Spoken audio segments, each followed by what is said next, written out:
A paz do Senhor Jesus Cristo, bom dia. Hoje, dia 2 de março, é o dia 108 do nosso propósito de leitura da Bíblia dentro de um ano. A leitura de hoje se passa pelo segundo livro dos Reis, capítulos 14 ao 16. Como de costume, nós vamos ler um texto para nossa reflexão que se encontra dentro da nossa leitura diária. E após a nossa reflexão, eu quero orar pela sua vida. Então, fique até o final do vídeo, lembrando que hoje é o 5º dia do nosso propósito de busca pelo Espírito Santo.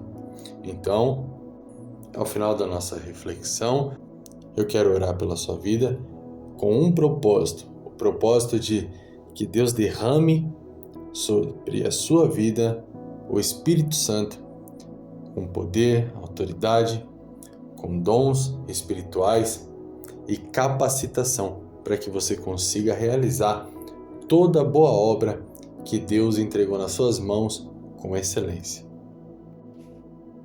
Amém?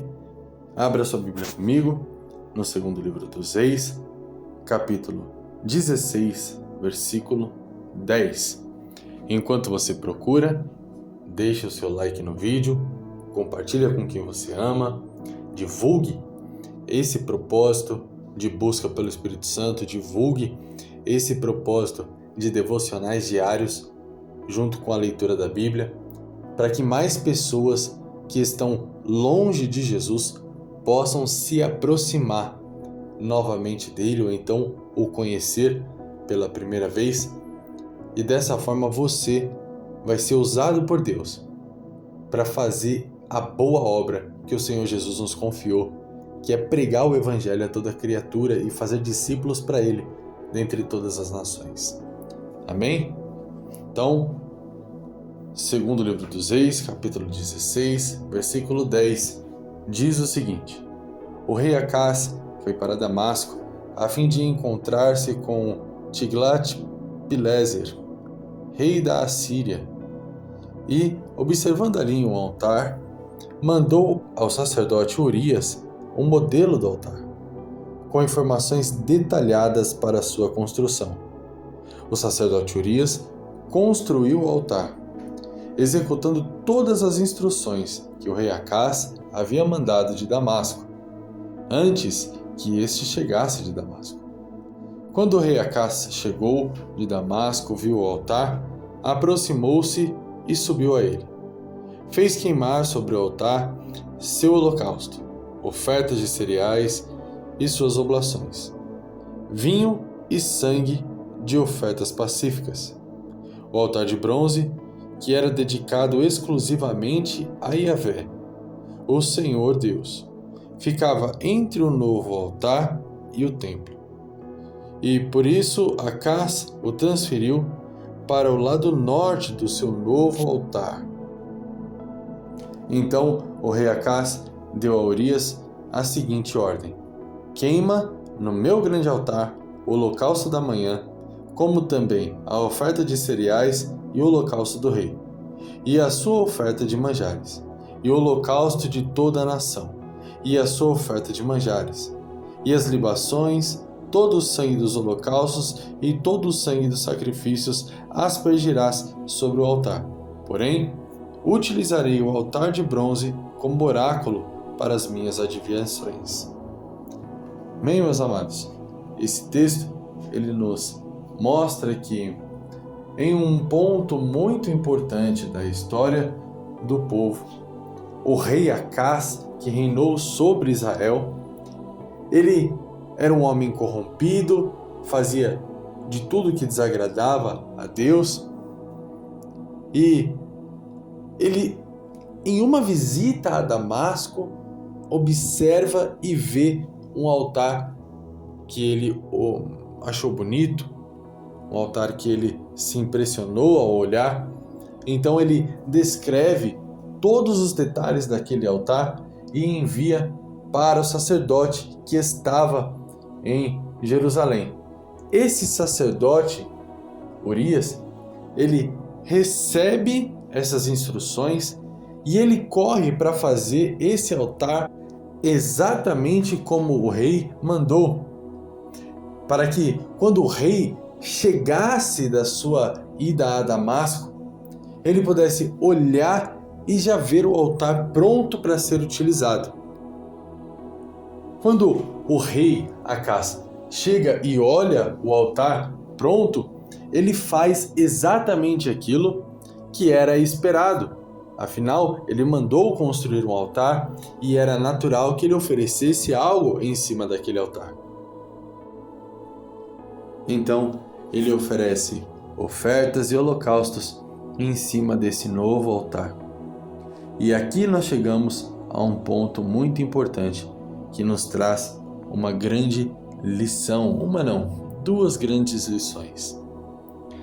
O primeiro ponto que nos traz uma grande lição é que quando o rei ordena que fosse colocado esse novo altar dentro da casa do Senhor, ou seja, dentro do templo, o altar de bronze que era dedicado exclusivamente a Yahvé, o Senhor Deus, o nosso Deus, ele ficou entre o altar novo e o templo, ou seja, ele deixou de ser o centro das atenções e passou a ficar entre o templo e o novo altar, ou seja, um item secundário. Existem pessoas que têm a sua vida com Deus de forma extremamente respeitosa e extremamente dedicada. Porém, quando acaba passando-se um tempo, desanima um pouco e começa a praticar algumas coisas que aparentemente é inofensivo, como jogos ou até mesmo novas amizades ou compromissos em família, ou, por exemplo, algumas coisas até dentro da própria obra de Deus.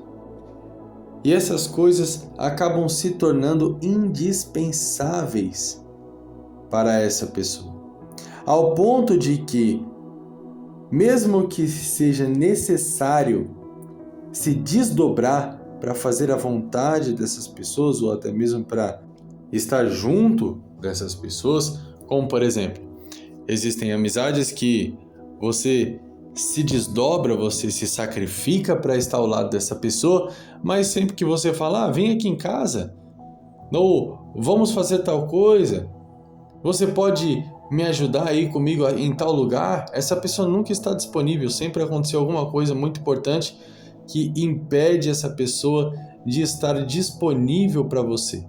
Mas sempre que você tem um tempo livre, ou sempre que essa pessoa te liga ou manda uma mensagem, pode ser o horário que for, aonde você estiver, você se desdobra, se sacrifica para chegar até essa pessoa e prestar a ajuda que supostamente ela necessita muito. Ou simplesmente para estar próximo, como eu já disse. Essa pessoa, ela se tornou um altar diferente dentro da casa de Deus. Como assim dentro da casa de Deus? Lembre-se, você é templo do Espírito Santo. E quando você levanta um altar diferente do que o altar que Deus mesmo mandou que você levantasse no seu coração, que é um altar de busca, de dedicação, de entrega a Deus, um altar de total respeito à palavra de Deus, de cumprimento de propósito, esse altar que te leva a ter intimidade com Deus, quando você levanta um novo altar, esse primeiro altar que Deus mandou você levantar, ele fica em segundo plano. Então, existem pessoas que vivem a vida dentro da igreja, vivem a vida buscando a presença de Deus, mas levanta um altar para os seus pastores ou levanta um altar para a sua liderança. Nossa, mas que absurdo! Eu já fiz isso. Eu já idolatrei os meus pastores. Em uma época em que eu congregava em um ministério, que eu era pastoreado por pessoas que muitas vezes cometiam seus erros, e eu não conseguia aceitar ou admitir. Sempre que eles precisavam de mim para qualquer coisa que fosse, não precisava ser algo baseado na obra, mas algo pessoal mesmo, eu me desdobrava, eu me matava, eu me sacrificava para conseguir ajudar ou participar ou estar envolvido. Às vezes, até altas horas da madrugada, deixava de dar atenção para minha mulher, para o meu filho, para poder dar atenção aos meus pastores. E nem sempre que eu precisava, eles estavam dispostos a ajudar.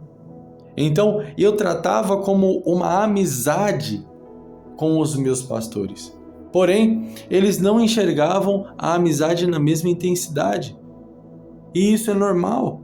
O problema não é eles olharem a amizade de forma errada, mas é a minha forma de olhar e a minha forma de compreender a amizade que está errada. Por quê?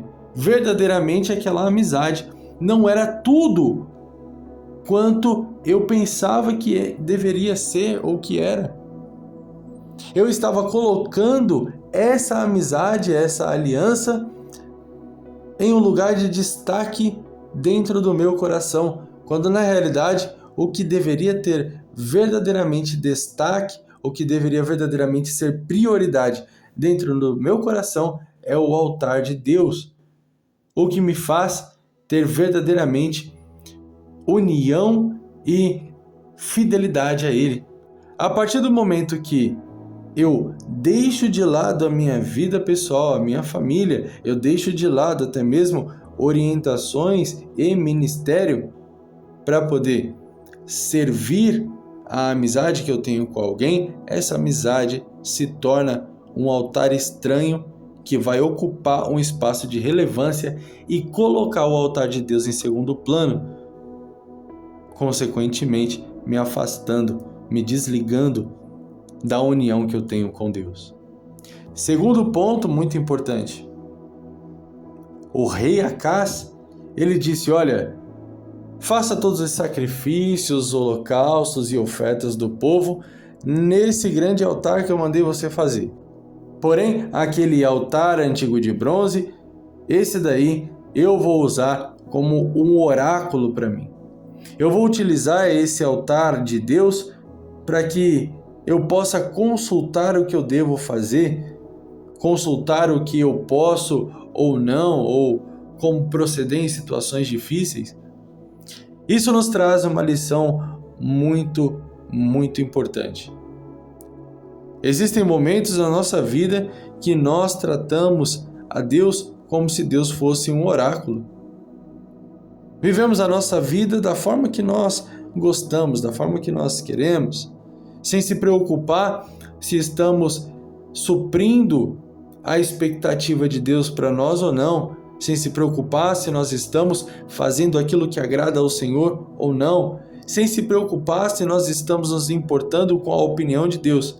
Mas, quando nós necessitamos de algo, quando nós nos encontramos em uma situação de necessidade, aí nós vamos a Deus buscar uma resposta, esperar que Deus levante um profeta para falar conosco, esperar que Deus resolva o nosso problema de forma milagrosa. Não que Ele não tenha poder para fazer isso, porque Ele tem, porém, o Senhor nosso Deus não é um oráculo.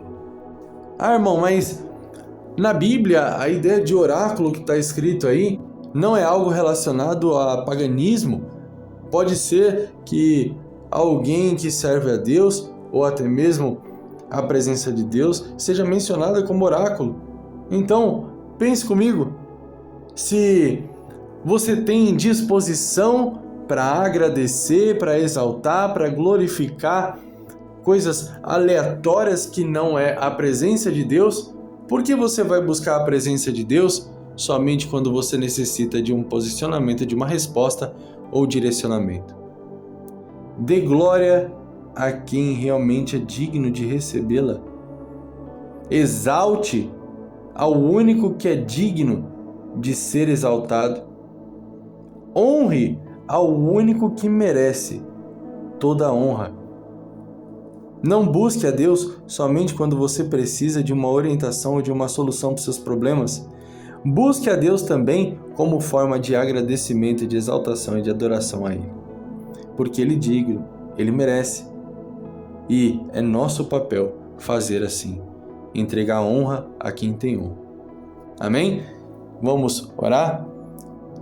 Coloque a mão sobre o seu coração e pense no propósito que você entrou para buscar mais do Espírito Santo de Deus e de Deus. Se você está pedindo por um dom, visualize esse dom. Se você estiver pedindo pelo batismo, visualize você falando em línguas. Se você estiver pedindo por renovo, visualize a unção de Deus, o óleo descendo sobre a sua cabeça, te renovando, e te dando forças e te colocando de pé. Deus, em nome de Jesus Cristo, eu te peço, Pai, para que o Senhor venha derramar o teu poder, a tua graça, a tua unção sobre a vida de cada um dos teus filhos que estão me ouvindo. Em nome de Jesus Cristo, reveste eles com o teu poder, com a tua graça, com o teu Espírito Santo. Envia, Pai, o teu Espírito Santo sobre a vida deles, para que eles possam receber mais de ti. Pai, que o teu Espírito Santo venha renovar as forças dos teus filhos. Que o Senhor venha derramar os dons espirituais sobre a vida dos teus filhos. A tua palavra nos diz que nós devemos buscar diligentemente pelos melhores dons, e os teus filhos estão pedindo dons novos, Pai. Então derrama dom de profecia, o dom da cura, o dom da palavra, o dom de discernimento de espíritos, o dom de maravilhas. Derrama, Pai, o dom da revelação. Pai, derrama sobre a vida dos teus filhos os dons que eles têm pedido ao Senhor. Pai, eu também quero te pedir para que o Senhor venha batizar com o Espírito Santo aqueles que ainda não são batizados. Pai, que o teu Espírito Santo venha tocar agora do alto da cabeça até a planta dos pés dos teus filhos que têm buscado por esse batismo. Porque eu creio, Pai, que o Senhor é o único que tem todo o poder em mãos. E nós entendemos, Pai, que sem o teu Espírito Santo é difícil permanecer unido a Ti. Porque o teu Espírito Santo nos direciona, ele nos guia, ele nos mostra exatamente aquilo que o Senhor quer que nós façamos, tanto nas pequenas coisas quanto também nas coisas grandes. O teu Espírito Santo nos direciona que roupa nós devemos andar, em qual rua nós devemos passar, com quem nós devemos falar. O teu Espírito Santo nos diz quando nós estamos tomando uma atitude errada. Então, que os nossos corações estejam sensíveis ao direcionamento do teu Espírito Santo e nós possamos receber mais de Ti, mais do teu Espírito, mais da tua unção, mais do teu poder para fazer a tua obra com excelência. Capacita-nos, Senhor, com aquilo que nós ainda não temos, mediante o derramamento do teu Espírito, para que nós possamos fazer aquilo que o Senhor determinou como nosso projeto de vida, como um ministério para nós, com excelência. Em nome de Jesus eu te peço todas essas coisas, crendo que o Senhor vai fazer infinitamente além daquilo que nós pedimos ou pensamos. Amém. Deus abençoe a sua vida, a sua família. Compartilhe esse vídeo com alguém, deixe seu like, deixe o seu comentário e vamos nos preparar para amanhã um novo devocional maravilhoso na presença de Deus. Um recado importante, eu estou conseguindo recuperar os primeiros dias desse devocional que eu postava somente no WhatsApp para os meus amigos mais próximos. Então, se você quiser ver os primeiros vídeos, eu vou postar todos os dias, meio-dia, um vídeo do início do propósito que ainda não tem no canal, até chegar ao vídeo que já tem postado. Amém? Deus abençoe. Até amanhã.